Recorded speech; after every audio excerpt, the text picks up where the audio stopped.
जय हिंद दोस्तों, नमस्कार। जिस प्रकार आप लोगों ने मेरी पिछली वीडियो बहुत अच्छा रेस्पॉन्स दिया, इस प्रकार मैं आशा करता हूँ मेरी और वीडियो को इस प्रकार रेस्पॉन्स देते रहें और मुझे थोड़ा सा उत्साहित करते रहें।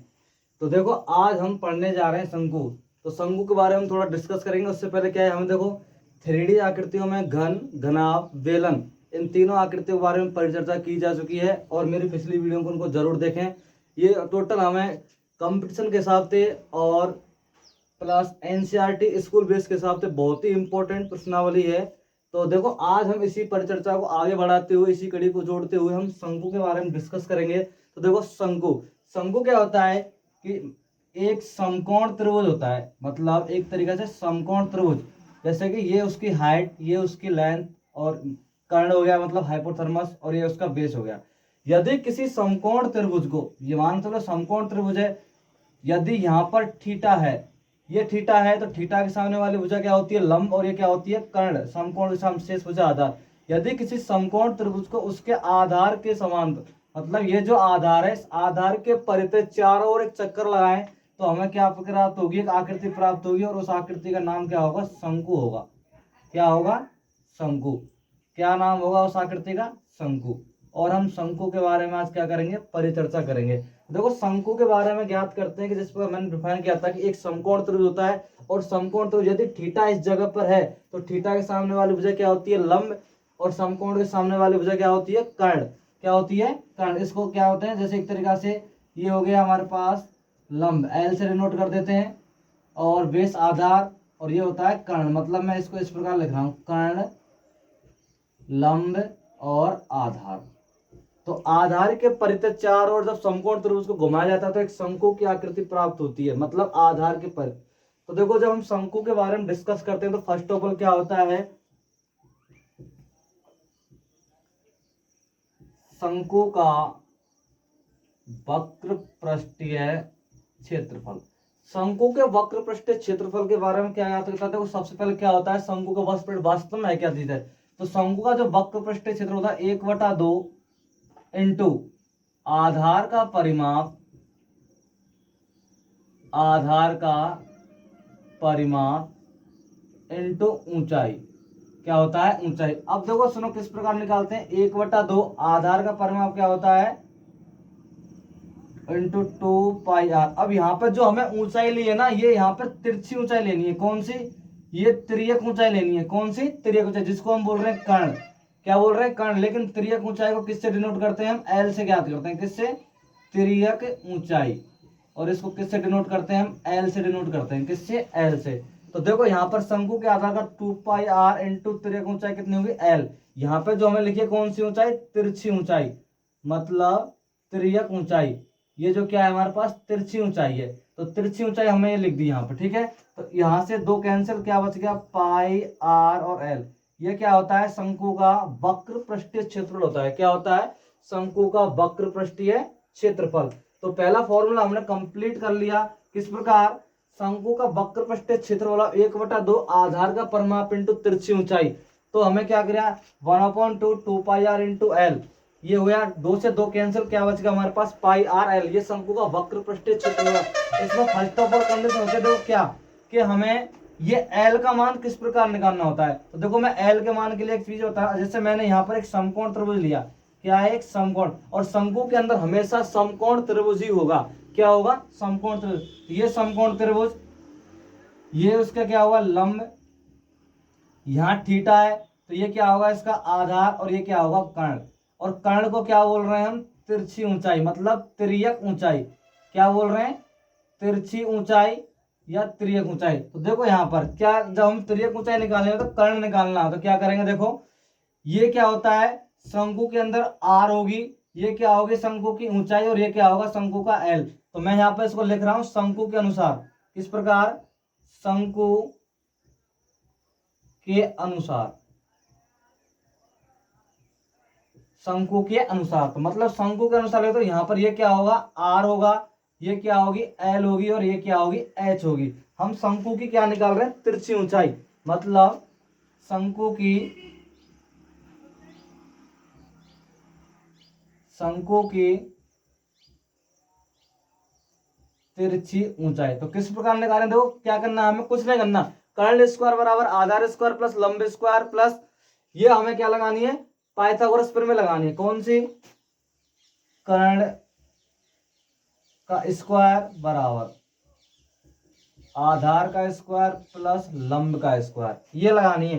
और हमें क्या करना है, तो कर्ण क्या होगा हमारे पास इसमें, एल का स्क्वायर बराबर आधार क्या है हमारे पास, आर का स्क्वायर, और लंबाई क्या मतलब लंब क्या होगा, एच का स्क्वायर। तो एल का जो मान होगा हमारे पास, एल का जो मान होगा हमारे पास, एल बराबर क्या होगा, अंडर रूट में R square plus H square. ये क्या होगा, शंकु की तिरछी ऊंचाई निकालने का फॉर्मूला। क्या होगा, शंकु की तिरछी ऊंचाई निकालने का फॉर्मूला। इसको डायरेक्ट इस प्रकार भी याद रख सकते हैं, कर्ण का स्क्वायर और आधार स्क्वायर प्लस लंब का स्क्वायर। लेकिन जब शंकु में काम करेंगे तो शंकु के अनुसार हमें क्या होगा, आधार को त्रिज्या माननी होगी और लंब जो होगा उसको ऊंचाई और कर्ण होगा उसको क्या मानना होगा, एल मानना होगा। तो मैंने पाइथागोरस प्रमेय लिखी और पाइथागोरस प्रमेय के अनुसार कर्ण का स्क्वायर बराबर आधार का स्क्वायर प्लस ऊंचाई का स्क्वायर। ये यहाँ पर एक फॉर्मूला कंप्लीट होता है। इसके बाद हम दूसरे फॉर्मूले पर, तो इसी क्रम में अगला जो सूत्र होता है शंकु का संपूर्ण पृष्ठीय क्षेत्रफल। तो संपूर्ण पृष्ठीय क्षेत्रफल क्या करते हैं हम, देखो जब शंकु के संपूर्ण पृष्ठीय क्षेत्रफल की बात होगी तो ये क्या होगा अपना शंकु, क्या होगा शंकु। जब ये शंकु होगा तो ये हिस्सा इसका क्या होगा, आधार, क्या होगा आधार। तो जो शंकु है ना, शंकु का आधार वृत्ताकार होता है। क्या होता है, शंकु का आधार वृत्ताकार होता है। जो शंकु है उसका आधार क्या होता है, वृत्ताकार। तो हमें क्या करना है, जब संपूर्ण की बात करनी है तो देखो जब संपूर्ण की बात होगी तो इस कंडीशन में हमें यहाँ पर और यहाँ पर इसके चारों ओर काम करना होगा और फिर इसके ऊपर कंप्लीट हमें क्या करना होगा, काम करना होगा। मतलब संपूर्ण की बात हो रही है, किसकी, संपूर्ण की बात हो रही है। तो देखो संपूर्ण के अंदर क्या करेंगे, तो सबसे फर्स्ट ऑफ ऑल शंकु के क्षेत्रफल की बात करें संपूर्ण पृष्ठ की, तो ये जो हिस्सा हमारा कैसा है, वृत्ताकार। तो यहाँ पर क्या करेंगे, क्षेत्रफल की बात हो रही है ना, तो क्षेत्रफल मतलब आधार का क्षेत्रफल प्लस ये कैसी स्थिति है इसकी, वक्रवारी, कैसी वक्रवारी कंडीशन है, प्लस शंकु का वक्र पृष्ठीय क्षेत्रफल। तो देखो क्या होगा, इसका आधार का क्षेत्रफल क्या होगा, पाई आर स्क्वायर प्लस इसका क्या होगा, हमें अभी डिफाइन किया था पाई आर और एल। अब इन दोनों में से जो सारनिष्ठ है उसको कॉमन लेते हैं, पाई आर कॉमन हो गया तो क्या बच गया, आर प्लस एल। ये क्या हुआ, शंकु का वक्र पृष्ठीय क्षेत्रफल। शंकु जो असंपूर्ण का पृष्ठीय क्षेत्रफल होगा क्या हुआ, आधार का क्षेत्रफल प्लस शंकु का वक्र पृष्ठीय क्षेत्रफल। तो देखो आधार का क्षेत्रफल केवल आधार क्या हुआ इसका, वृत्ताकार, तो वृत्त का क्षेत्रफल पाई आर स्क्वायर प्लस वक्र पृष्ठीय क्षेत्रफल क्या होगा, पाई आर एल। तो इन दोनों में से पाई आर हमने क्या ले लिया कॉमन, क्या बच गया, आर प्लस एल। अब ये दोनों दोनों कैसी हैं, प्लस की है, तो एल प्लस आर भी हम लिख देंगे तो कोई फर्क नहीं पड़ेगा, क्योंकि कभी कुछ कुछ किताबों में क्या होता है आर प्लस एल, कुछ में क्या होता है एल प्लस आर। तो इसका कोई ऊपर नीचे कोई फर्क नहीं पड़ता है, क्योंकि दोनों संख्या कैसी है, धनात्मक है, दोनों कैसी है, धनात्मक। नंबर 13 इसका शंकु का आयतन। शंकु का आयतन क्या होता है, देखो मतलब मैंने आयतन के बारे में पहले भी डिस्कस किया था, बेलनवारी जो हमने लेक्चर बनाए थे उसमें, कि मतलब जो वस्तु जितना स्थान गिरती है उसके क्या होती है, आयतन के अंदर काउंट की जाती है। तो देखो क्या होगा, जब ये शंकु है ना, तो शंकु का जब हमें आयतन निकालना होता है क्या करना होता है, देखो मैं एक प्रकार एक बेलन बना रहा हूँ, क्या बना रहा हूँ, बेलन। ये बेलन है एक तरीका से, ये मतलब बेलन की क्या हुई, आकृति हुई। अब देखो शंकु किस प्रकार होगा, इसमें बेलन का जो आयतन होता है पाई आर स्क्वायर एच होता है बेलन का आयतन। तो देखो अगली जो कंडीशन क्या होती है, शंकु का आयतन किस प्रकार डिफाइन करते हैं, मान चलो ये बेलन है, तो इसमें से मैं देखो 1/3 हिस्सा करता हूं,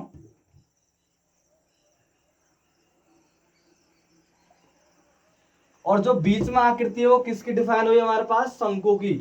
मतलब ये जो बेलन है, ये जो बेलन है, इस बेलन के अंदर जो आकृति है, ये जो बेलन हुआ अपना, इस बेलन के अंदर जो आकृति है, ये जो आकृति है कौन सी, बीच वाली, ये बीच वाली आकृति किसकी दिखाई दे रही है हमें, शंकु की।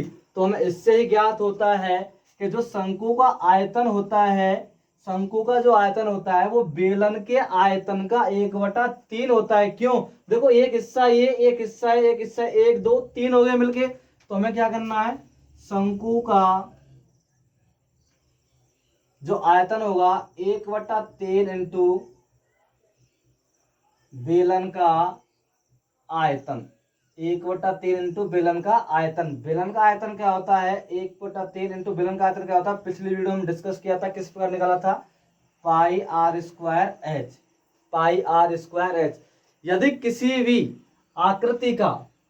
आकृति का हमें आयतन निकालना है तो क्या करना होता है, इसके अंदर दो कंडीशन होती हैं। यदि जिनकी छत और जिनके आधार बिल्कुल एक जैसे होते हैं, मतलब ये तो छत है और ये क्या है, इसका आधार। जब जिन आकृतियों के छत और आधार बिल्कुल एक जैसे होते हैं तो उन आकृतियों के आधार के क्षेत्रफल में सिर्फ और सिर्फ ऊंचाई से गुणा करते हैं। किससे, ऊंचाई से गुणा करते हैं। तो हम उनका क्या निकाल लेते हैं, आयतन निकालते हैं। उदाहरण के तौर पर जैसे कि बेलन का आधार होता है वृत्ताकार, वृत्त का क्षेत्रफल क्या होगा, पाई आर स्क्वायर, क्या होगा, पाई आर स्क्वायर। तो हमें क्या करना है, आधार और छत बिल्कुल लंबाई चौड़ाई में एक समान है, तो हमें क्या करेंगे, सिर्फ ऊंचाई से गुणा कर देंगे और हमें क्या निकल के आ जाएगा, बेलन का आयतन। लेकिन जिनके छत और आधार समान नहीं होते हैं, मतलब उदाहरण के तौर पर जैसे कि शंकु, क्या है ये, शंकु।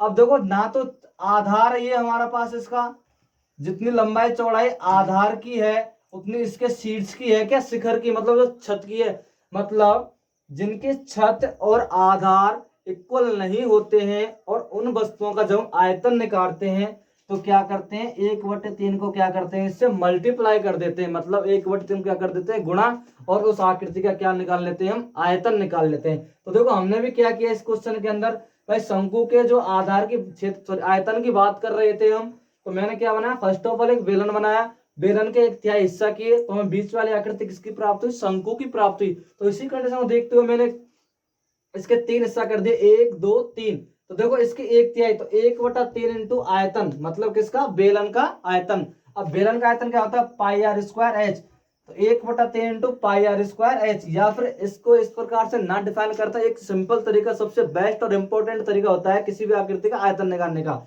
जिनके छत और आधार, मतलब नीचे का हिस्सा और ऊपर का हिस्सा बिल्कुल लगभग इक्वल होते हैं लंबाई चौड़ाई और मतलब देखने में, तो सिर्फ और सिर्फ उनके आधार के क्षेत्रफल में ऊंचाई से गुणा करने पर उनका आयतन प्राप्त होता है। और जिनके छत और आधार समान नहीं होते हैं तो उनके आधार के क्षेत्रफल में 1/3 से गुणा करने पर, 1/3 इंटू ऊंचाई, किसका, 1/3 इंटू ऊंचाई, किसका, 1/3 इंटू ऊंचाई का गुणा करने पर क्या निकल कर आ जाएगा, उनके आयतन निकल कर आ जाएंगे, कोई सी भी आकृति हो।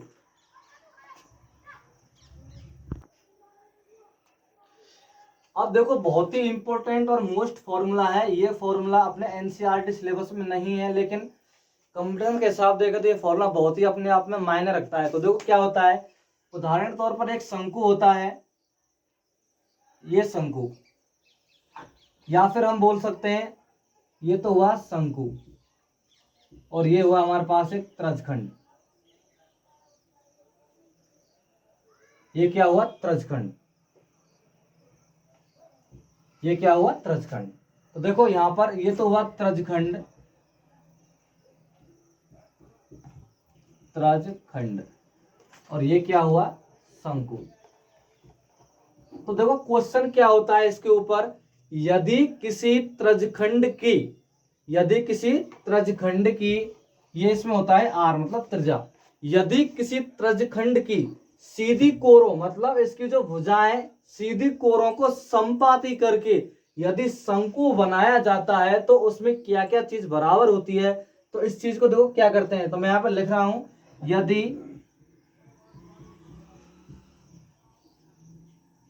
त्रजखंड से शंकु बनाया जाए, यदि त्रजखंड से शंकु बनाया जाए तो क्या होता है, देखो भाइयों, यदि त्रजखंड से जब जब शंकु बनाया जाएगा तो क्या होगा,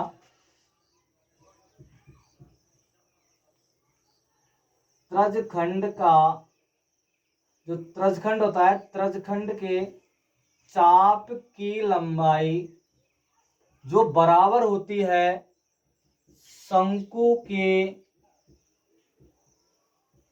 आधार की परिधि किसके बराबर होती है? आधार की परिधि। ये इंपॉर्टेंट फैक्ट है, इसको हमेशा याद रखना है। जब जब त्रिज्यखंड से शंकु बनाया जाता है तो त्रिज्यखंड के चाप की लंबाई बराबर होती है शंकु के आधार की परिधि के बराबर। तो त्रिज्यखंड के जो चाप की लंबाई होती है पाई आर थीटा बटे 180। कुछ कुछ किताबों में इसका 2 पाई आर थीटा बटे 360 भी होता है, तो वो भी सही होता है और ये भी सही होता है। मतलब कुछ कुछ किताबों में क्या होता है 2 पाई आर थीटा बटे 360, या फिर त्रिज्यखंड जो होते हैं पाई आर थीटा बटे 180 बराबर होती है 2 पाई और आर। अब यहाँ पर एक सामने डिनोट करने वाली बात है कि मैंने यहाँ पर इसकी त्रिज्या छोटा आर और इसकी त्रिज्या कैपिटल आर लिया है। तो देखो इसमें क्या अंतर होता है कैपिटल आर छोटा आर लेने में। ये जो त्रिज्या होती है कौन सी, मतलब ये जो त्रिज्या होगी ना अपनी कौन सी, ये त्रिज्यखंड की त्रिज्या है। किसकी? त्रिज्यखंड की। त्रिज्यखंड की जो त्रिज्या होती है वो शंकु की तिरछी ऊंचाई के बराबर होती है और इसको हमें मानते हैं। तो देखो मैं यहां पर लिख रहा हूं त्रिज्यखंड की त्रिज्या बराबर होती है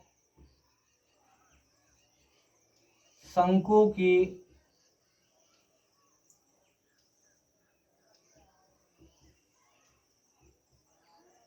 तिर्यक ऊंचाई के। किसके बराबर होती है? तिर्यक ऊंचाई। त्रिज्यखंड की त्रिज्या क्या है हमारे पास? स्मॉल आर है।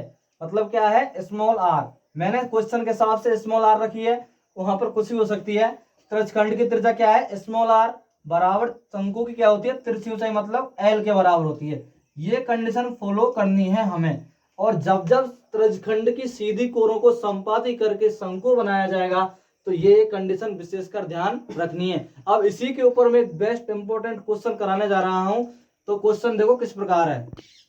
देखो भाई क्वेश्चन है, यदि एक त्रिज्यखंड की त्रिज्या 5 सेमी तथा त्रिज्यखंड के द्वारा बनाया गया कोण 60 डिग्री है, इस त्रिज्यखंड की सीधी कोरों को संपाती करके एक शंकु बनाया जाता है। शंकु का वक्र पृष्ठीय क्षेत्रफल ज्ञात कीजिए। फर्स्ट ऑफ ऑल कंडीशन क्या थी कि मतलब ये क्या था? एक त्रिज्यखंड।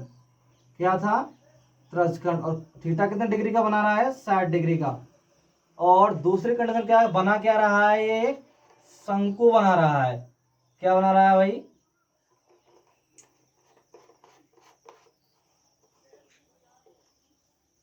शंकु बना रहा है। तो देखो मैंने आपके लिए फर्स्ट ऑफ ऑल कंडीशन लगाई थी, तो मैं यहां पर लिख रहा हूं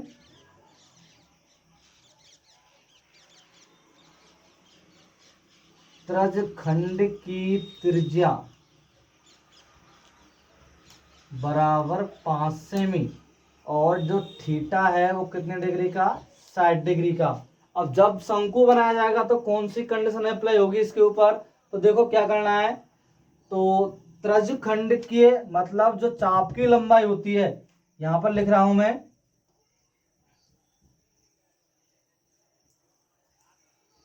त्रिज्यखंड के चाप की लंबाई बराबर शंकु के